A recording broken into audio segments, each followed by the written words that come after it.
Hello everyone, I hope সবাই অনেক ভালো আছো। সো এই ভিডিওতে আমি তোমাদের সাথে কিভাবে রিডিং কম্প্রিহেনশন সলভ করতে হয় বা প্যাসেজ সলভ করতে হয় এটার জন্য একটা বেস্ট মেথড শেয়ার করব। এবং এভাবে যদি তুমি অ্যাডমিশন টেস্টে বা যে কোনো কম্পিটিটিভ এক্সামে যখন তুমি প্যাসেজ দেখবা বা কম্প্রিহেনশন সলভ দেখবা এবং এই অ্যাপ্রোচে আগাও, তুমি নিঃসন্দেহে কিন্তু এখান থেকে ফুল মার্কসটা তুলতে পারবা। যেমন দেখো, জাহাঙ্গীরনগর ইউনিভার্সিটিতে তোমার বি ইউনিটে প্যাসেজ থেকে কোশ্চেন থাকে, সেখানে 5টা থাকে কোশ্চেন, আবার একই সাথে আলাদা আলাদা বিভিন্ন গ্রামাটিক্যাল টপিকের উপরও প্যাসেজ বেসড কোশ্চেন থাকে। তো সেখানেও কিন্তু তোমার অনেকগুলা মার্ক। এছাড়াও তোমার সি ইউনিটে যেটা, সেখানেও কিন্তু অনেক ছোট ছোট প্যাসেজ আকারে তোমাদেরকে 2টা করে বা 3টা করে এমসিকিউ দেওয়া হয়। অনেক সময় একটা এমসিকিউর জন্য আলাদা একটা প্যাসেজ থাকে। দ্যাট মিন্স তোমাদের প্যাসেজ সলভিং কিন্তু জাহাঙ্গীরনগরের জন্য অনেক বেশি ক্রুশিয়াল। এবং দেখা গেছে তোমার আগের বছরগুলোতে যেটা বিজনেস ফ্যাকাল্টি ছিল অর্থাৎ ই ইউনিট, সেখানে কিন্তু প্যাসেজ থেকে কোশ্চেন আসতো না। বাট ইদানিং কিন্তু সেখান থেকেও কিন্তু কোশ্চেন আসতেছে। আবার যদি দেখো যে তুমি আদার্স ইউনিভার্সিটি, সে ফর এক্সাম্পল ধরো বিউপিতে পরীক্ষা দিবা, সেখানে কিন্তু এফ ট্রিপল এস ফ্যাকাল্টিতে, এফবিএস ফ্যাকাল্টিতে প্যাসেজ সলভ আসে। আবার খুলনা ইউনিভার্সিটিতে আসে, চট্টগ্রামের রাজশাহীতে, সেখানেও কিন্তু প্যাসেজ থেকে কোশ্চেন থাকে। আর কিভাবে তোমরা এই যে বেস্ট মেথড ফলো করবা এবং সেভাবে একটা প্রিপারেশন নিয়ে এই রিডিং কম্প্রিহেনশন থেকে ফুল মার্কসটা তুলতে পারবা, এই বিষয়টা আমি এই ভিডিওতে অ্যাকচুয়ালি আলোচনা করব। তো সবাই শুরু থেকে শেষ পর্যন্ত পুরো ভিডিওটা দেখার চেষ্টা করবে। ফার্স্টে খেয়াল করো যে best method to improve reading comprehension. এখন দেখো যে কিছু প্রি রিকুইসাইট আছে প্যাসেজ সলভ করার জন্য বা যে কোনো কম্প্রিহেনশন সলভ করার জন্য তোমাদেরকে কিছু পূর্ব শর্ত বা কিছু প্রিভিয়াস নলেজ রাখতে হবে। সেটা কি? যেমন ধরো তোমার অ্যাটেনশন স্প্যানটা। এখন তুমি একটা প্যাসেজ সলভ করবা, তোমার যদি অ্যাটেনশন স্প্যান কম থাকে, তুমি যদি প্যাসেজটা পড়ে নিজে কনসেন্ট্রেট করতে না পারো যে সেখানে কি বোঝানো হয়েছে, দ্যাট মিনস এটা একটা প্রবলেম। সো তোমাদেরকে তোমাদের অ্যাটেনশন স্প্যানের উপর কাজ করা উচিত। আর এখন যে তোমার পিরিয়ড চলতেছে, সবাই আমরা ফেসবুকে রিলস দেখি, ইউটিউবে রিলস দেখি, তাতে করে আমাদের অ্যাটেনশন স্প্যান কিন্তু খুবই কম হয়ে গেছে। হুইচ ইজ লাইক যে যদি একটা মানে মাছের যে অ্যাটেনশন স্প্যান যদি বলা হয়, সেটা থেকেও কিন্তু মানুষের অ্যাটেনশন স্প্যান ইদানিং অনেক কম হয়ে যাচ্ছে। তো দেখো তোমার কম্প্যারিজনটা কোথায়। বাট তারপরও আমরা কিন্তু এ ব্যাপারে অনেক সতর্ক থাকবো যে না, আমাদের একটা প্যাসেজ রিড করার সময় তখন সেখানে ফুললি কনসেন্ট্রেট হতে সেটা করতে হবে, যাতে করে আমি প্রত্যেকটা এমসিকিউ সেখান থেকে কারেক্টলি অ্যান্সার করতে পারি। কারণ এগুলো কিন্তু খুবই কনফিউজিং থাকে। তোমার মনে হবে যে এটা উত্তর, কিন্তু না, আরেকটা উত্তর হয়ে যায় তখন। এছাড়া তোমার ব্যাকগ্রাউন্ড নলেজ থাকলে সেটা কিন্তু অনেক বেশি এখানে মানে ইম্প্যাক্ট ফেলে। ব্যাকগ্রাউন্ড নলেজটা কীরকম? ধরো তোমার প্যাসেজগুলো স্বাভাবিকভাবে যে কোনো স্পেসিফিক টপিকের উপর থাকে। সে ফর এক্সাম্পল ধরো তোমার এখানে হিস্ট্রি রিলেটেড প্যাসেজ থাকে, ফিলোসফি রিলেটেড প্যাসেজ থাকে, বা এনভায়রনমেন্ট বা ক্লাইমেট চেঞ্জ এই ধরনের প্যাসেজ থাকে। এছাড়া তোমাদের যে পাঠ্য বই ছিল এইচএসসি, যেটা টেক্সট বুক, সেই টাইপেরও অনেক সময় তোমার প্যাসেজ থাকে। তো এইখানে যদি তুমি একটা কোনো টপিক সম্পর্কে ব্যাকগ্রাউন্ড নলেজ রাখো, এখন ব্যাকগ্রাউন্ড নলেজ তুমি কিভাবে পাবা? ধরো এখানে একটা বিষয় আমি তোমাকে বলি। সাপোজ জাহাঙ্গীরনগর ইউনিভার্সিটিতে স্যাটায়ার থেকে প্যাসেজ আসছিল, স্যাটায়ার। এখন স্যাটায়ার মানেটা কি, এটা কি কাজে ইউজ করা হয়, এটা সম্পর্কে যদি তুমি একটু ব্যাকগ্রাউন্ড নলেজ রাখো, তোমার জন্য এটা অনেক বেশি ইফেক্টিভ হবে। এখন এটার মানে হচ্ছে কি যে তোমার অ্যাকচুয়ালি যে স্যাটায়ার মানে কি, সমাজের যে ধরনের তোমার কুসংস্কারগুলো আছে সেগুলাকে মানুষের কাছে বোঝানোর জন্য, মানুষকে সেটা সম্পর্কে অ্যাওয়ার করার জন্য, যেই তোমার বিভিন্নভাবে নাটক, উপন্যাস বা বিভিন্ন ধরনের মানে অন্যরকম পার্সোনিফিকেশন ইউজ করে তোমার সেটাকে বোঝানো হয়, মানুষকে অ্যাওয়ার করা হয় অন্যভাবে। কারণ ডিরেক্টলি তো সেটা করা যায় না, কারণ ডিরেক্টলি করলে তখন আবার সেটার কারণে মানুষকে অনেক ধরনের প্রবলেম ফেস করতে হয়। সো এই যে ইনডিরেক্ট ওয়েতে তোমার এই যে কুসংস্কারগুলোকে বাদ দেওয়ার জন্য, মানুষকে সচেতন করার জন্য যে মানে ওয়ার্কগুলো, সেটাকে বলা হয় স্যাটায়ার, ব্যঙ্গ যে রচনা আমরা সেটাকে বলতে পারি। এখন এই স্যাটায়ারের এক্সাম্পল কি হইতে পারে? যেমন ধরো তোমার এটার জন্য হচ্ছে গালিভার্স ট্রাভেলস, জোনাথন সুইফটের। এছাড়া ধরো এনিম্যাল ফার্ম, এগুলো অনেক সময় আমরা এক্সাম্পল হিসেবে দেখি। বাট এরকম টাইপেরই তোমাদেরকে প্যাসেজ দেওয়া হয়েছিল এর আগেও। এছাড়া তোমাদেরকে ধরো এই যে ফিয়েট মানি অর্থাৎ মানে মনিটারি সিস্টেম সম্পর্কে তোমাদেরকে একটু আইডিয়া রাখা উচিত। যে একসময় তোমার ভার্টার ইকোনমি ছিল। সেটা কি? সেটা হচ্ছে যে তোমার আগে তুমি যেমন ধরো চাল নিতে হলে তোমাকে ডাল দিয়ে সেটা নিতে হইতো। ধরো আরেকজন চাল উৎপাদন করছে, তুমি ডাল উৎপাদন করছো, তুমি সেটার বিনিময়ে সেটা এক্সচেঞ্জ করে নিচ্ছ, অর্থাৎ তুমি তাকে ডাল দিচ্ছ, সে তোমাকে চাল দিচ্ছে।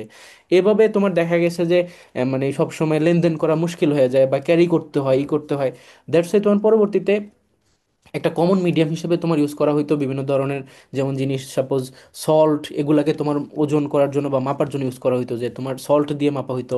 দেন তোমার পরবর্তীতে তোমার এই যে রূপা, তারপরে স্বর্ণ, এই জিনিসগুলা গোল্ড সিস্টেম বা গোল্ড যে মানে মেথড সেগুলো আসছে, বা আদার্স যে সিলভার, এগুলাকে কারেন্সি হিসেবে ইউজ করা হয়েছে আর একটু ইজি করার জন্য। অ্যান্ড দেন আমরা এখন আধুনিক যুগে চলে আসছি, যেখানে আমরা হচ্ছে কারেন্সি ইউজ করে থাকি, যেমন ধরো ডলার, টাকা, রুপি, এগুলো হচ্ছে এখন ইউজ করা হয়। তো এগুলা কি, এগুলো হচ্ছে তোমার নির্দিষ্ট একটা কিছুর ভ্যালু অ্যাড করে রাখে এবং পরবর্তীতে এটাকে মিডিয়াম অফ এক্সচেঞ্জ হিসেবে আমরা ইউজ করি। সো এই যে মানে ইকোনমি সম্পর্কে ব্যাকগ্রাউন্ড নলেজ রাখা, বা হিস্ট্রিক্যাল জিনিসগুলো সম্পর্কে ব্যাকগ্রাউন্ড নলেজ রাখা, বা আদার্স ফিলোসফিক্যাল জিনিসগুলো সম্পর্কে, বা এনভায়রনমেন্ট রিলেটেড যে কোনো একটা হইতে পারে, ক্লাইমেট রিলেটেড যে কোনো একটা টপিক হইতে পারে, এই ধরনের টপিক সম্পর্কে যদি তোমার ব্যাকগ্রাউন্ড নলেজ থাকে, তখন ওই আঙ্গিকে যখন তোমাকে প্যাসেজ দেওয়া হবে সেটা সলভ করতে গেলে তুমি অনেক কনফিডেন্স ফিল করবা, একই সাথে তোমার মনে হবে যে তুমি এটা ইজিলি পারবা। আর এই যে কনফিডেন্সটা যদি চলে আসে, তখন এমনিতেই কিন্তু সব কিছু সলভ করা যায়। অ্যাকচুয়ালি দিন শেষে কনফিডেন্সটাই মেইন।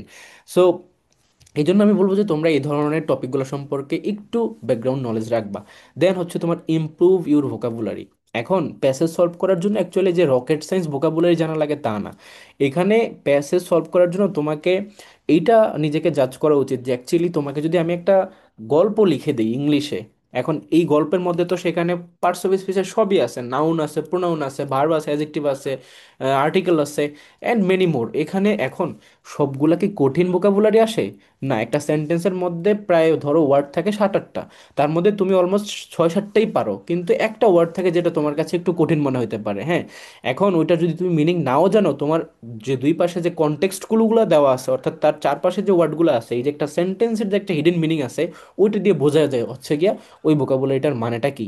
আর প্যাসেজে শুধুমাত্র ওই জিনিসটা বুঝতে পারলে হয় যে একটা প্যাসেজ তুমি পড়ে বুঝতে পারতেছো কিনা, যেখানে কি বুঝাইছো। তোমাকে এক্সাক্ট পুঙ্খানুপুঙ্খভাবে প্রত্যেকটা শব্দের ভোকাবুলারি জানতে হবে এরকম না, জাস্ট তুমি মিনিংটা বুঝতে পারতেছো কিনা, যে এখানে কি কনভে করতেছে একজন প্যাসেজ রাইটার যিনি আছেন তিনি কি বোঝাতে চাচ্ছেন। তো এই জন্য আমি বলবো যে তোমাদের জাস্ট ওই জায়গাটাতে ফোকাস করা উচিত, যে একটা যখন তুমি লাইন পড়বা, ওই লাইনের মিনিংটা তুমি বুঝতে পারতেছো কিনা। তোমাকে এক্সাক্ট মিনিং বলার দরকার নাই, বাট কি বোঝাতে চাইছে সেটা বুঝতে পারছো কিনা।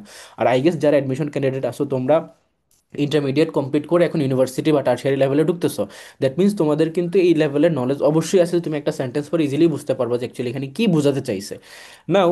বাট তারপরেও তোমাদেরকে বেসিক ভোকাবুলারির উপর কাজ করতে হবে, বা প্রতিনিয়ত যত বেশি তুমি ভোকাবুলারি সম্পর্কে অ্যাওয়ার্ড থাকবা, তত বেশি তোমার জন্য এটা বেনিফিট ক্যারি করবে। বা এছাড়া তুমি ফিউচার লাইফেও যখন যাবা, সেখানেও কিন্তু ভোকাবুলারি জানাটা অনেক বেশি জরুরি। ভোকাবুলারি কিন্তু যত বেশি যে জানবে, তার অ্যাকচুয়ালি ইংলিশে মানে দক্ষতা বা পাওয়ার সেটাও তত বেশি হবে স্বাভাবিকভাবেই এটা। ওকে। সো এটা হচ্ছে ইমপ্রুভির ভোকাবুলারির জন্য আমি বলবো যে তোমরা বিভিন্ন ধরনের পড়তে পারো, গল্প পড়তে পারো, বিভিন্ন ধরনের একই সাথে নিউজ পেপার এগুলো পড়তে পারো, দেন হচ্ছে জার্নালগুলো পড়তে পারো। এছাড়া বিভিন্ন ধরনের অ্যাপস আছে অনেক ইজিলি, সেগুলো ফোনে ডাউনলোড করে তোমরা ফ্রিতেই সেখান থেকে প্র্যাকটিস করতে পারো। দেন তোমরা যদি বিভিন্ন বই পড়তে চাও, অ্যাভেলেবল অনেক বই আছে, সেখান থেকে বইও পড়তে পারো, জাস্ট ভোকাবুলারিটা এনরিচ করার জন্য। লাইক তোমার যদি মনে হয় যে না তোমার গ্যাপ আছে, তুমি অনেক কিছু বুঝতে পারো না, তাহলে তুমি এটার উপর কাজ করবে। আর যদি মনে হয় যে না আমি অ্যাকচুয়ালি বুঝতে পারবো, তাহলে আমি বলবো যে তুমি এই ব্যাপারে কনফিডেন্স থাকো, তুমি এখান থেকে ফুল মাস্টারি ক্যারি করতে পারবা। সো এটা হচ্ছে প্রি রিকোয়েস্টস। এখন চলে আসো যে টিপস অ্যান্ড টেকনিক্স। এটা আমি একটু পরে আলোচনা করব, বাট এখানে দেখো কি কি পয়েন্ট আছে, that is when to answer, মানে কখন তুমি প্যাসেজটা অ্যান্সার করবা। ইউজ কনটেক্সট ক্লু, মানে কিভাবে কনটেক্সট ক্লুটাকে ইউজ করতে হয়। Look for the main idea, use your brain and eyes. Skimming, তো স্কিমিং কিভাবে করতে হয়, কিভাবে তুমি ব্রেন এবং আইজকে ইউজ করবা, বা মেইন আইডিয়াটা কিভাবে ফাইন্ড আউট করবা, বা ইনফারেন্স কিভাবে ড্র করবে, প্রতিটা জিনিস আমি একটু পরে আলোচনা করব। এখন আসো যে তোমার how to approach reading comprehension or passage.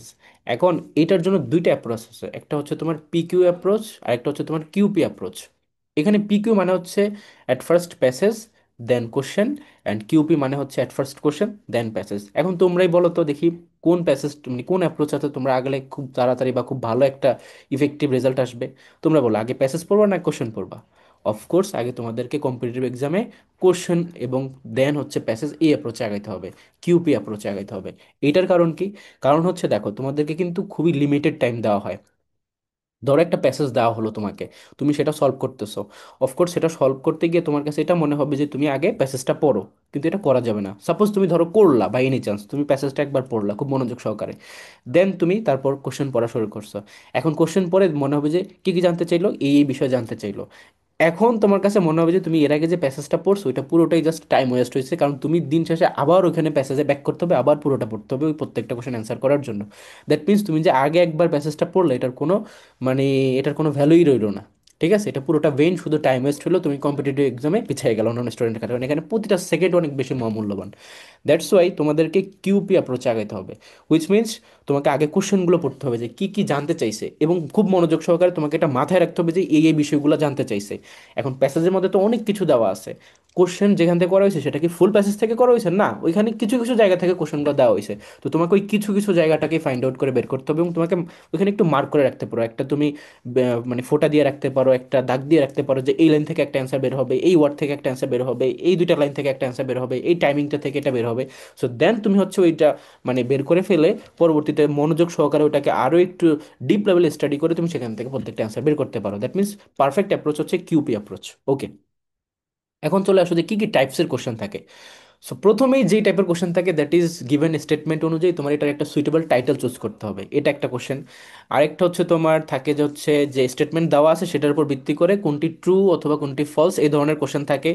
এছাড়া হচ্ছে তোমার choose correct synonym or antonym এভাবে দেওয়া থাকে। তারপর হচ্ছে direct question or indirect question, মানে এখানে এক্সপ্লিসিট ইমপ্লিসিট ভাবে কোশ্চেন দেওয়া হয়ে থাকে। ধরো তোমাকে অনেক সময় প্যাসেজের ভিতর থেকে হুবহুব কোশ্চেন দিবে, অনেক সময় তোমাকে সেটা থেকে ইনফারেন্স ড্র করে বের করা লাগতে পারে, ঠিক আছে। দুইটা ভাবেই থাকে, অর্থাৎ ডিরেক্ট এবং ইনডিরেক্ট দুইভাবেই। তারপর দেখো অনেক সময় প্যাসেজের টোন জানতে চাই যে অ্যাকচুয়ালি প্যাসেজটা কোন ভাবে কনভে করা হয়েছে, এখানে কি তোমার হ্যাপিলি করা হয়েছে নাকি স্যাড নাকি অন্যরকম কোনো কিছু, এটা আর কি। তো এই হচ্ছে গিয়ে টাইপ অফ কোশ্চেন।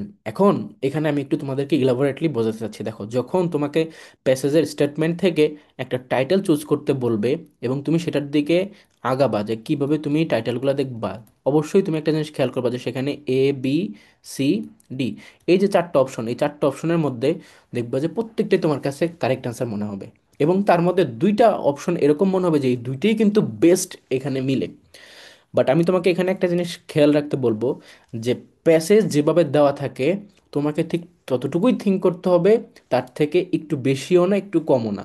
তুমি যদি নিজের নিজের দিক থেকে চিন্তা করে দেখো যে মানে এখানে এরকম কিছু হতে পারতো, এরকম কিছু হইতো বা এরকম কিছু হইলে ভালো হইতো, তখন সেই অনুযায়ী যদি তুমি যদি টাইটেল চুজ করো তাহলে কিন্তু সেটা এরর হবে। আমি এখানে কি বোঝাতে চাচ্ছি আরেকটু বোঝার ট্রাই করো। দ্যাট ইজ একটা প্যাসেজ দেওয়া হয়েছে, সেখানে কিছু স্টেটমেন্ট দেওয়া হয়েছে, তোমাকে ডিসিশন নিতে হবে ওই গিভেন স্টেটমেন্টের উপর ভিত্তি করে। ওইখানে তুমি কিছু অ্যাডও করতে পারবে না, ওইখান থেকে তুমি কিছু মাইনাসও করতে পারবে না। সো অনেক সময় প্যাসেজের মধ্যে ধরো একটা টপিক সম্পর্কে প্যাসেজ দেওয়া হয়েছে, সেখানে তোমাকে যেই টাইটেলগুলো দেওয়া আছে মনে হবে যে যেটা তোমার গিভেন স্টেটমেন্ট অনুযায়ী, ধরো B নম্বর যে অপশনটা সেটা হচ্ছে কি একদম এটার সাথে তাল মিলতেছে, যে যা যা স্টেটমেন্ট দেওয়া আছে সেটার সাথে মিলে। বাট এ অপশনে তোমার এমন একটা টাইটেল দেওয়া আছে যে ওই জিনিসটাকে আরো সুন্দর করে ফেলে, আরো বেশি ডেভেলপ করে ফেলে যেই গিভেন স্টেটমেন্টগুলোকে, সেটার সাথে ধরো পরবর্তীতে কি কি ফলাফল হইতো কি হইতো না হইতো সামথিং পজিটিভ আরো বেশি আপগ্রেড করতেছে। এখন তুমি ভাবতেছো এটা তো আরো বেশি সুন্দর দেখাচ্ছে, তাহলে আমি এটাই মার্ক করে দিই, বাট না, তোমার অ্যান্সার কিন্তু B নম্বরই হবে, কারণ A নম্বর ভুল। এটার কারণ কি, তোমাকে ওই গিভেন স্টেটমেন্টের উপর ভিত্তি করে টাইটেল চুজ করতে হবে। তুমি এখানে নিজের এক্সট্রা যেই মানে জ্ঞান, এক্সট্রা যে তোমার মানে যেটাকে আমরা বলি যে ওভার ওভার করে ফেলা, সেটা এখানে করা যাবে না, ঠিক আছে। বেশি বেশি করতে গেলেই তুমি প্রবলেম পড়ে যাবে, সেটা ভুল হবে। এখন দেখো যে গিভেন স্টেটমেন্ট তোমার কিছু হচ্ছে ট্রু ফলস জানতে চায়। এখন ট্রু ফলস যদি জানতে চায় এখানে একটা কনফিউশন ক্রিয়েট করে, কেন দেখো, ট্রু ফলস যখন আসে তখন ধরো তোমাকে আলাদা একটা সেন্টেন্স দিয়ে তোমাকে সেখান থেকে জাজ করতে বলে যে প্যাসেজ অনুযায়ী এটা কি ট্রু নাকি এটা ফলস। তো যেটা হয় যে তুমি অ্যাকচুয়ালি প্যাসেজের ভিতরে যে লাইনটা দেওয়া আছে, যে লাইন থেকে ট্রু বা ফলস যেটা আসছে, তোমার গিভেন স্টেটমেন্ট অনুযায়ী এখানকার লাইনের ভিতরে তোমাকে একটা ভিন্নধর্মী ওয়ার্ড দেওয়া হয়। অর্থাৎ ধরো ওইখানে যে সেন্টেন্স দেওয়া ছিল সেই সেন্টেন্সের মধ্যে যে ওয়ার্ডটা, ওইটা ধরো একটা সিনোনিমাস ওয়ার্ড দিয়ে তোমার এখানে ট্রু ফলস জাজ করতে বলে, বা অ্যান্টোনিম দিয়ে তোমাকে ট্রু ফলস জাজ করতে বলে। তখন দেখা যায় কি এই ওয়ার্ডটা যদি তোমার অপরিচিত হয়, বা প্যাসেজের ভিতরে যেই সেন্টেন্সটা দেওয়া থাকে সেখানের ভিতরে যদি ওয়ার্ডটা অপরিচিত হয়, তখন হচ্ছে এটা বুঝতে প্রবলেম হয়ে যায় যে অ্যাকচুয়ালি এটা ট্রু না ফলস। এই জন্য তখন তোমরা কনটেক্সট ক্লুটা ইউজ করবে। আমি একটু পরে কনটেক্সট ক্লুটা তোমাদেরকে কীভাবে ইউজ করতে হয় সেটাও শেখাবো। দেখো নেক্সট আরেকটা টাইপের কোশ্চেন হয়, সেটা হচ্ছে সিনোনিম অ্যান্টোনিম জানতে চায়। তো সিনোনিম অ্যান্টোনিম জানতে চাইলে সেটা কি, ধরো এখানে তোমাকে একটা গিভেন প্যাসেজের ভিতর থেকে একটা ওয়ার্ড যেটা একটু কঠিন, সেইটারই একটা সিনোনিমাস ওয়ার্ড জানতে চাই। এখন যদি সেটা তোমার জন্য ইজিলি কমন হয়ে যায়, দ্যাট মিনস কনগ্রেটস, তুমি সেটা পারবা এবং ইজিলি তুমি সেটা সলভ করতে পারবে। বাট অনেক সময় হয় কি, যে ওয়ার্ডটা দেওয়া থাকে সেটা একটু অপরিচিত হয়, হ্যাঁ, অর্থাৎ তোমার আননোন ওয়ার্ড, এখন তুমি এটার সিনোনিম ওয়ার্ড বা ইন্টোনিম ওয়ার্ড কীভাবে বুঝবা, তখনও তোমাকে ওই কনটেক্সটগুলো ইউজ করতে হবে। একটু পরে আমি সেটা বলতেছি যে কীভাবে কনটেক্সটগুলো ইউজ করে ট্রু ফলস এবং সিনোনিম অ্যান্টোনিম তোমরা অ্যান্সার করবা। আর ডিরেক্ট কোশ্চেন এবং ইনডিরেক্ট কোশ্চেন এই বিষয়টা কি, এটা হচ্ছে এক্সপ্লিসিট ইমপ্লিসিট। অনেক সময় দেখা যাবে তোমাকে একটা প্যাসেজের ভিতর থেকে হুবহুব কোশ্চেন দিতে আছে, তুমি সেখান থেকে সেই লাইন পরে তুমি এটার অ্যান্সার করতেছো, সেখানে ফিল ইন দ্য ব্ল্যাঙ্কস থাকতে পারে, সেখানে তোমার অন্য ধর্মী কোশ্চেন থাকতে পারে, এনিথিং সেখানে গিভেন থাকতে পারে। তো সেটা ডিরেক্ট প্যাসেজ থেকে সলভ করা যায়, লাইনটা বুঝতে পারলে হয়ে যায়, দেন তুমি সেটা সলভ করতে পারবে। বাট অনেক সময় হয় কি, যে সেখানে ধরো তোমাকে ইনফারেন্স ড্র করতে হবে। ধরো তোমাকে একটা সেন্টেন্স দেওয়া হলো, সেই সেন্টেন্সের মধ্যে বলা হলো যে এই সালে এরকম একটা মানে কাজ হয়েছে, এখন তার কয়েক বছর পূর্বে, হ্যাঁ, ওইটার পূর্বে এরকম একটা ঘটনা ঘটছিল। এখন তোমাকে কিন্তু সাল দেওয়া আছে আগেরটা, আর এখানে বলা হয়েছে তার কয়েক বছর পূর্বে এরকম, বা ধরো 2 বছর পূর্বে বা 3 বছর পূর্বে। এখন তোমাকে কোশ্চেন দেওয়া হয়েছে যে এই সালে কি ঘটছে, এখন তোমাকে ওইখান থেকে ইনফারেন্স ড্র করে এটা বুঝতে হবে যে অ্যাকচুয়ালি ওই যে 2 বছর আগে মানে হচ্ছে এই সালের কথা বুঝেছে, বা যদি ওই ঘটনাটা জানতে চায় সেটা কোন সালে হবে সেভাবে যদি জিজ্ঞেস করা হয় যে এটা কোন সালের ঘটনা, তখন তোমাকে ওইভাবে বুঝতে হবে যে ওইটা তার 2 বছর আগে, মিনস ওই সাল থেকে 2 বছর মাইনাস করে বের করতে হবে। সো এই যেভাবে ইনফারেন্স ড্র করতে হয়, এই জিনিসটা তোমাদেরকে মাথায় রাখতে হবে যে কীভাবে ডিরেক্ট এবং ইনডিরেক্ট কোশ্চেন সলভ করতে হয়। এবং টোন অফ দ্য প্যাসেজ, এটা তোমাকে ফুল প্যাসেজটা পড়লেই তোমার একটা আইডিয়া হয়ে যাবে অ্যাকচুয়ালি প্যাসেজটা কি হ্যাপিলি বলা হয়েছে নাকি স্যাড ওয়েতে বলা হয়েছে, নাকি তোমার এখানে অন্যরকম কোনো একটা ভাইবস ছিল। ওকে, নাও আসো যে অ্যাকচুয়ালি তাহলে আমরা কি কি টেকনিক ফলো করবো এবং কিভাবে এই কনটেক্সট ক্লু বা মেইন আইডিয়া বা কিভাবে ব্রেন আইজ এগুলা বা স্কিমিং জিনিসগুলা, এই জিনিসগুলো আমরা এখানে অ্যাপ্লাই করব। দেখো কনটেক্সট ক্লু, এই যে দুইটা বিষয়, এটার মানেটা কি? তোমাকে ধরো একটা সেন্টেন্স এভাবে পুরোপুরি দেওয়া হলো, এই সেন্টেন্সের মধ্যে অনেকগুলো ওয়ার্ড আছে, তার মধ্যে একটা ওয়ার্ড তোমার কাছে অপরিচিত, বাট বাকি ওয়ার্ডগুলো প্রত্যেকটাই তোমার কাছে একদম ফ্যামিলিয়ার, এবং তুমি এটাও বুঝতেছো যে এই সেন্টেন্সের মিনিংটা কি। দ্যাটস ওয়াই তোমার সাথে যেটা হবে যে তুমি হচ্ছে ইজিলি এটা অ্যান্সার করতে পারবা যে এই ওয়ার্ডটার মিনিংটাও কি। কারণ হলো কনটেক্সটগুলো মানে কি, তুমি এইখান থেকে এগুলোর মিনিং বুঝতেছো, এইখান থেকে এগুলোর মিনিং বুঝতেছো, এবং ফুল সেন্টেন্সটারও একটা মিনিং তুমি ড্র করতে পারতেছো। দ্যাট মিনস এই ওয়ার্ডটার এক্সাক্ট মিনিং কি হইতে পারে এটা তোমার বোঝাটা খুব একটা কঠিন কিছু না। এটাকে হচ্ছে কনটেক্সট ক্লু। আর এছাড়াও এটা বোঝা যায় যে অ্যাকচুয়ালি একটা সেন্টেন্স যখন তুমি মিনিং বুঝতে ফেলছো, তখন ওয়ার্ডের মিনিং কি হইতে পারে সেটা ইজিলি বোঝা যায়। তো সেটা কি ইউজ করে তুমি সিনোনিম অ্যান্টোনিম অ্যান্সার করতে পারো, সেটা কি ইউজ করে তুমি ট্রু ফলস অ্যান্সার করতে পারো। এটাই হচ্ছে কনটেক্সট ক্লু। এছাড়া তোমাকে হচ্ছে একটা মানে প্যাসেজ পড়ার পরে সেখানে ধরো অনেক কথাই বলা আছে, বাট মেইন কথা কোনটা, মেইন কোন দিকে তোমার এমফাসিস দেওয়া হয়েছে, অনেক সময় তোমার মেইন যে মানে ফোকাস পয়েন্ট সেটা সেন্টেন্সের প্রথমেই দেওয়া থাকে। কারণ আমরা জানি যে সেন্টেন্সের ধরো একটা ধরো মানে প্যাসেজের প্রথমেই দেওয়া থাকে। এখন একটা প্যাসেজ ধরো একটা প্যারাগ্রাফ, সে ফর এক্সাম্পল একটা প্যারাগ্রাফ দেওয়া হয়েছে যে কোনো বিষয়, একটা প্যারাগ্রাফের মধ্যে প্রথম যে সেন্টেন্স সেটাকে কি বলা হয়, সেটাকে বলা হয় টপিক সেন্টেন্স। এখন টপিক সেন্টেন্স মানে কি, যেখানে তোমার মেইন কথাটা তুমি বলে দিবা, এটাই হচ্ছে টপিক সেন্টেন্স, তাই না? রিটেনে তোমরা যখন পরীক্ষা দিবা ঢাবিতে বা কোনো ইউনিভার্সিটিতে রিটেন আছে, বা জগন্নাথ বা যেখানে যেখানে রিটেন আছে আই ডোন্ট নো, তো সেখানে সেখানে তোমাকে কিন্তু এই জিনিসগুলো মাথায় রাখতে হবে, টপিক সেন্টেন্স শুরুতে লিখতে হয়। এখন এই টপিক সেন্টেন্স মানে হচ্ছে যেখানে মেইন আইডিয়া থাকে। এখন অনেক সময় প্যাসেজের মধ্যে শুরুর লাইন থেকেই মেইন আইডিয়া খুঁজে পাওয়া যায়, আবার অনেক সময় সেটা যদি ডিরেক্টলি মেনশন করা না থাকে তখন ফুল প্যাসেজটা পড়ে তোমাকে বের করতে হয় যে অ্যাকচুয়ালি মেইন আইডিয়াটা কি, এবং এই মেইন আইডিয়ার উপর বেসিস করে তোমাকে টাইটেল চুজ করতে হয়। এখন ধরো তুমি টাইটেল চুজ করতে গেলা, সেখানে অবশ্যই তোমাকে প্যাসেজের উপর ভিত্তি করেই কিন্তু সেটাকে বের করতে হবে, তুমি তোমার নিজের জায়গা থেকে সেটাকে প্লাস মাইনাস করার সুযোগ নেই। লাইক তোমার কাছে মনে হচ্ছে যে এটা আরো বেশি সুন্দর শোনাচ্ছে, এটা আরো বেশি ভালো, ওই প্যাসেজের ভিতরে যা বলছে তার থেকে আমি আরো বেশি বলে ফেলছি, এরকম যেন হওয়ার দরকার নেই, ঠিক আছে?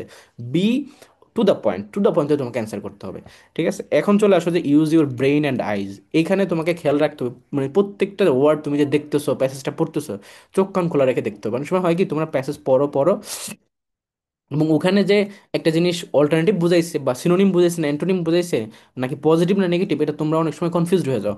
এবং ধরো আমি তোমাকে এখানে একটা মানে ইয়ে দিচ্ছি, লাইক আমার নিজের রিয়েল লাইফের একটা এক্সাম্পল দিচ্ছি যে কীভাবে তোমাকে ব্রেন এবং আইস কেয়ারফুলি ইউজ করতে হবে।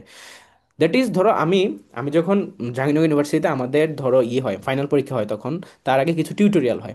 সেখানে তোমার 30 মার্কের কোশ্চেন হয় এবং 1 ঘন্টার জগৎ পরীক্ষা হয়। তো আমাদের ইংলিশে একটা পরীক্ষা ছিল, সেখানে এরকম প্যাসেজ সলভ আছে, এই প্যাসেজ সলভ কোশ্চেনগুলো মেনলি তোমার ছিল আইএলস থেকে। ওকে, আমাদেরকে ইংলিশের একটা কোর্স ছিল, সেখানে আইএলস থেকে এইভাবেই কোশ্চেনগুলো সলভ করতে দেওয়া হয়েছিল।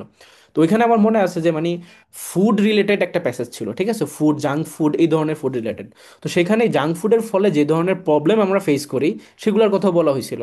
এখন ওইখানে একটা কোশ্চেন ছিল যে এখানে কয়টা রোগের কথা বলা হয়েছে, কয়টা রোগ, এই কোশ্চেনটা একটু খেয়াল করো, মনোযোগ দিয়ে বোঝার ট্রাই করো যে কয়টা রোগের কথা বলা হয়েছে। এখন ওইখানে অনেকগুলো রোগের কথাই ছিল, লাইক ধরো তোমার বিভিন্ন ধরনের প্রবলেম ছিল, এটা এটা এটা এটা, অনেক রোগ হয় এগুলোর কারণে, ফুডের কারণে এরকম। লাস্টে গিয়ে একটা রোগের নাম আলাদাভাবে বলা ছিল, মানে আলাদা অন্য একটা সেন্টেন্সে সেখানে নাম ছিল তোমার অ্যাসিডিটি, ঠিক আছে, অ্যাসিডিটি।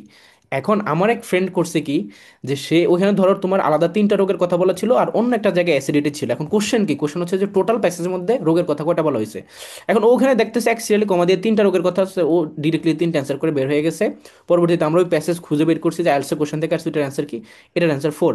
আমরা যদিও 4ই অ্যান্সার করছি, বাট ওরে বললাম যে অ্যাকচুয়ালি এখানে 4 কেন হবে, কারণ হচ্ছে এই যে অ্যাসিডিটি এটাও কিন্তু একটা রোগ। এখন ও হচ্ছে এটা চিন্তাই করে না যে অ্যাকচুয়ালি অ্যাসিডিটি একটা রোগ। মানে ও ভাবতেছে ওইখানে শুরুতে যে অন্য সেন্টেন্সে একসাথে তিনটা কমা কমা এবং এন্ড দিয়ে দেওয়া ছিল সেটাই অ্যান্সার। বাট ও যে অ্যাসিডিটি, এটা যে এটাও যে একটা রোগ এবং এটা যে প্যাসেজের মধ্যে মেনশন করা আছে এটাও খেয়ালই করে নেয়। সো বি কেয়ারফুল, তোমাকে এই জিনিসগুলো একটু মাথায় রাখতে হবে। এবং স্কিমিং মানেটা কি, মানে হচ্ছে তুমি দেখো এখানে কিন্তু তোমাকে অডেল টাইম দেওয়া হবে না, তোমাকে 1 ঘন্টা দেওয়া হবে না একটা প্যাসেজ সলভ করার জন্য। ধরো একটা তোমাকে পরীক্ষা নেওয়া হচ্ছে, সে ফর এক্সাম্পল আমি জাহাঙ্গীরনগর এক্সাম্পল দিচ্ছি, এখানে তোমাকে 55 মিনিট দেওয়া হয় টোটাল পরীক্ষা অ্যান্সার করার জন্য, 80টা এমসিকিউ। তার মধ্যে ইংলিশের কোশ্চেনের মধ্যে তোমার 5 মার্ক ধরো তোমার থাকে হচ্ছে কি প্যাসেজ বেসড, এছাড়াও আদার্স অনেকগুলো প্যাসেজই কিন্তু থাকে। ঠিক আছে, 2টা এমসিকিউ করে তোমার প্যাসেজ থাকে, একটা এমসিকিউ করে প্যাসেজ থাকে, এরকম গ্রামার বেসড কোশ্চেনগুলো প্যাসেজ বেসড থাকে।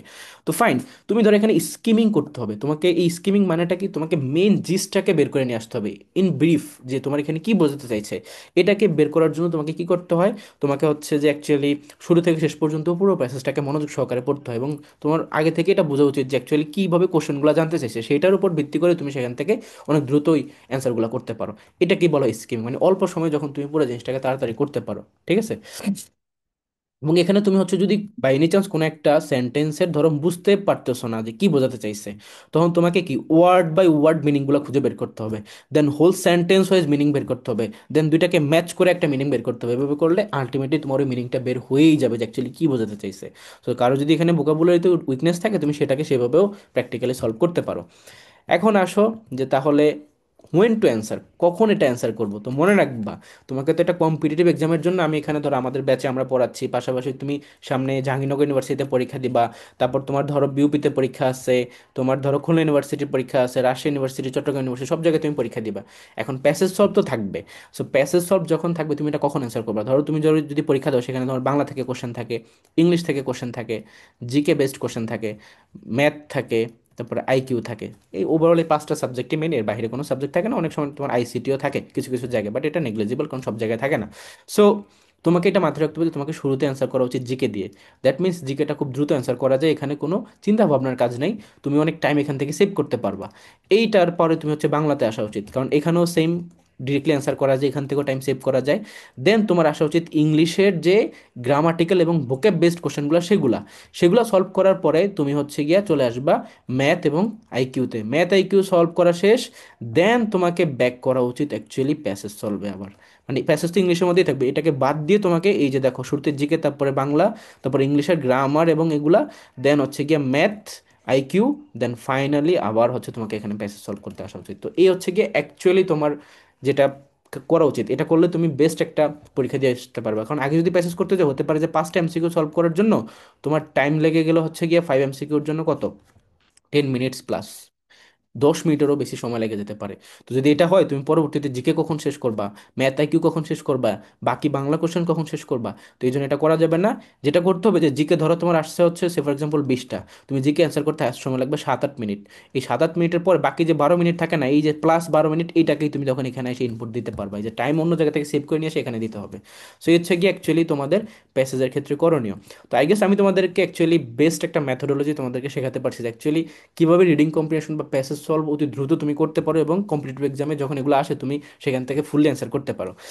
বাট স্টিল প্র্যাকটিক্যালি আমি তোমাদেরকে শেখাতে চাচ্ছি এবং সেটা আমাদের ব্যাচে আমরা তোমাদেরকে এনশোর করবো। যারা আমাদের ব্যাচে আসো, আমাদের এফএমবি ব্যাচ, এফআরবি ব্যাচ, সেখানে কিন্তু আমি তোমাদেরকে প্র্যাকটিক্যালি প্যাসেজ সলভ করাবো। সো এটা ছিল তোমাদের জন্য একটা গাইডেন্সমূলক ক্লাস, যেখানে আমি প্রতিটা জিনিস তোমাদেরকে আগেই মেনশন করছি, তুমি অ্যাকচুয়ালি কীভাবে থিঙ্ক করা উচিত, কীভাবে অ্যাপ্রোচ নেওয়া উচিত। এবং এই মেথোডোলজি ফলো করলে বা এই মেথডে আগলে তুমি নিঃসন্দেহে খুব দ্রুত অন্যদের থেকে অনেক আগে আগে ফুললি কারেক্ট অ্যান্সার করতে পারবা। আমি যখন জাহাঙ্গীরনগরে পরীক্ষা দিই, আমি বিউপিতে পরীক্ষা দিই, সেখানে প্যাসেজ ছিল তোমার জাহাঙ্গীরনগর। আচ্ছা দেখো, এখানে একটা মজার বিষয় তোমাদেরকে মেনশন করে দিই। আমি হচ্ছে গিয়ে তোমার একই সাথে খুলনা ইউনিভার্সিটির স্টুডেন্ট, বিউপির স্টুডেন্ট, জাহাঙ্গীরনগর ইউনিভার্সিটির স্টুডেন্ট। আমি যে 3টে ইউনিভার্সিটি এখানে দেখতে পাচ্ছ না, এই 3টে ইউনিভার্সিটিতে আমার মানে আমি এটার ফর্মাল স্টুডেন্ট। দ্যাট মিনস আমি যখন ফার্স্ট টাইম ভর্তি হই, আমার সায়েন্সের প্রিপারেশন ছিল, আমি খুলনা ইউনিভার্সিটিতে ভর্তি হই, আমার ডিপার্টমেন্ট ছিল FWT, forest and wood technology. এবং সেকেন্ড টাইম যখন করোনা পিরিয়ডের পরে আর কি সেকেন্ড টাইম পরীক্ষা দিই, তখন আমার ঢাকাতে মুভ করার ইচ্ছা হয়। দেন হচ্ছে কি আমি শুরুতে বিউপিতে পরীক্ষা দিই, বিউপির আমি 3টা ফ্যাকাল্টি ক্র্যাক করি, FA FSSS এবং হচ্ছে FBS। দেন হচ্ছে আমি শুনলাম যে এখন এখন তো আমার অপশন খোলা যায়, আমি FSSS দিতে পারি, FA দিতে পারি, FBS। আমাদের সময় বিউপিতে ভাইভাও হইতো, আমরা ভাইভা দিয়ে তারপর সবগুলো ক্র্যাক করছি, আলাদা পরীক্ষা দিছি, ভাইভা দিছি দেন। এবং আমি কিন্তু সিভিল স্টুডেন্ট, আমার কোনো কোঠা নাই। সো তোমার পরবর্তীতে সবাই বলতেছিল বিউপির এফবিএস বেস্ট, এফবিএস বেস্ট, পরে আমি এখানে এফবিএসই ভর্তি হই, BBA in accounting and information system, as.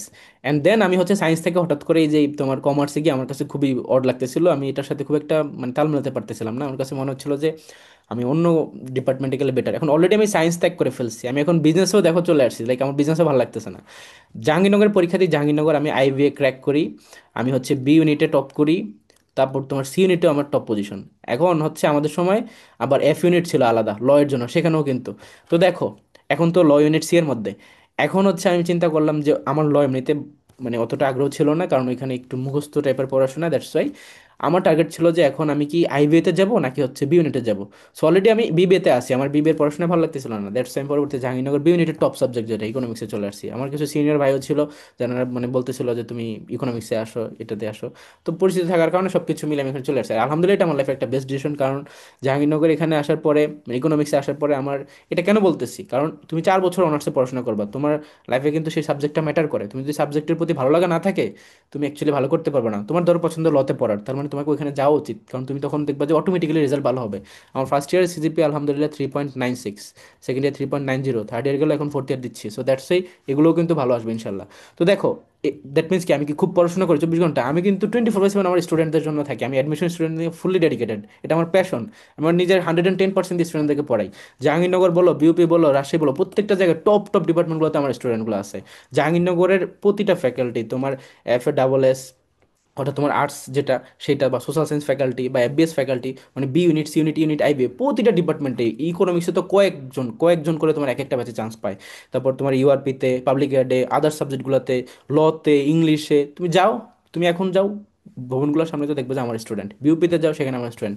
Khulna ইউনিভার্সিটিতে আছে, খুলনা ইউনিভার্সিটিতে বিবিএ যেটা, ব্যাডে, সেখানে টপ করে স্টুডেন্ট, সিক্স হয়েছিল আমার স্টুডেন্ট, এরকম আছে।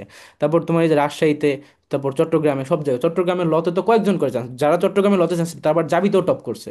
লাইক আমার একটা স্টুডেন্ট ছিল এখানে তোমার জাবিতে 16তম, চট্টগ্রামেও তোমার টপ পজিশন। পরবর্তীতে ও বললো যে ভাই আমি তো জাবিতে পাবো না, কারণ মেবি ওর কি যেন একটা রিকোয়ারমেন্ট ফুলফিল করতেছিল না। ওর নাম হচ্ছে মুক্তার, ঠিক আছে, ওর নাম হচ্ছে মুক্তার মানে বিচারক। পরবর্তীতে ও চলে গেছে তোমার চট্টগ্রামের লতে, কারণ ওইখানেও টপ পজিশন। শুধু ও না, ফাইয়াস্ট, মানে আমি কার কার নাম বলবো। এখানে তোমার যদি জাহাঙ্গীরনগরের যদি লয়ের কথা বলি, সেখানে আমার স্টুডেন্ট আছে, এক একটা বছর 2 জন 3 জন করে আছে, মেয়ে আছে, ছেলে আছে, মালিহা আছে, তাশরিফ ইহান আছে। ইংলিশে যদি বলি, সেখানে আমার কত কত স্টুডেন্ট। জার্নালিজম বলে যদি, আইআর যদি বলি, কত কত স্টুডেন্ট, আইবিএতে স্টুডেন্ট আছে। মানে এই কি বলবো, জাহাঙ্গীরনগর এখন ধরো আমি যদি বটতলায় যাই, আমি যদি আমার ফ্যাকাল্টির নিচে এসে দাঁড়াই, 100% কেউ না কেউ এসে আমাকে সালাম দিয়ে হ্যান্ডশেক করে বলবো যে ভাইয়া বেঁচে ছিলাম, বা যাদের সাথে পরিচিত আছে তারা তো বলবেই। এছাড়াও অনেকে এসে এরকম সাডেনলি বলে। সো রিলেটিভ হইতেছে যে আমার লাইফে প্যাশন থেকে আমার এই জায়গাটাতে মানে আসা, অ্যাডমিশন স্টুডেন্ট থেকে 24/7 আমি কিন্তু এখানে এইগুলো নিয়েই থাকি। বাট আলহামদুলিল্লাহ সাবজেক্ট আমার, মানে যেই সাবজেক্টে পড়তে আমার ভালো লাগে সেই সাবজেক্টের রেজাল্ট আমার ভালো হবেই। দ্যাটস ওয়াই দেখো আমি কিন্তু সায়েন্স থেকে কমার্স, দেন হচ্ছে গিয়া, যদিও আমাদের ইকোনমিক্স কিন্তু বিএসসি ডিগ্রি দিতে, মানে ব্যাচেলর অফ সায়েন্স ডিগ্রি, এটা কিন্তু ঠিক আছে। দ্যাটস আমি ইকোনমিক্স আইসে কিন্তু আমার এখন ভালো লাগা আছে, রেজাল্টও ভালো আলহামদুলিল্লাহ। আর যারা তোমার ইকোনমিক্স সম্পর্কে জানো, এটা কিন্তু রিয়েলিটি বেসড একটা পড়াশোনা, যেটা তোমাকে মানে কি বলবে, অনার্স লাইফটা তো মজা লাগতে হবে, কারণ 4 বছর পড়বো তুমি এখানে, তাই না? দেখা যাবে যে এইটার উপর ভিত্তি করে তোমার ফিউচার কেরিয়ারও অনেক সময় সেট হবে। সেটা ম্যাটার করে। হতে পারে তোমার প্যাশন ইংলিশের দিকে, হ্যাঁ তুমি সেটার জন্য ট্রাই করো। হতে পারে তোমার লয়ের দিকে, তুমি সেটার জন্য ট্রাই করো। হতে পারে তোমার ইকোনমিক্সের দিকে, তাহলে সেটার জন্য ট্রাই করো। আইবি হলে আইবির দিকে ট্রাই করো। বাট হ্যাঁ, তোমার প্যাশন যেদিকে তুমি সেদিকে যাওয়া উচিত, এটা আমার দিক থেকে তোমাদের জন্য পরামর্শ। তো সবাই ভালো থেকো, আল্লাহ হাফেজ।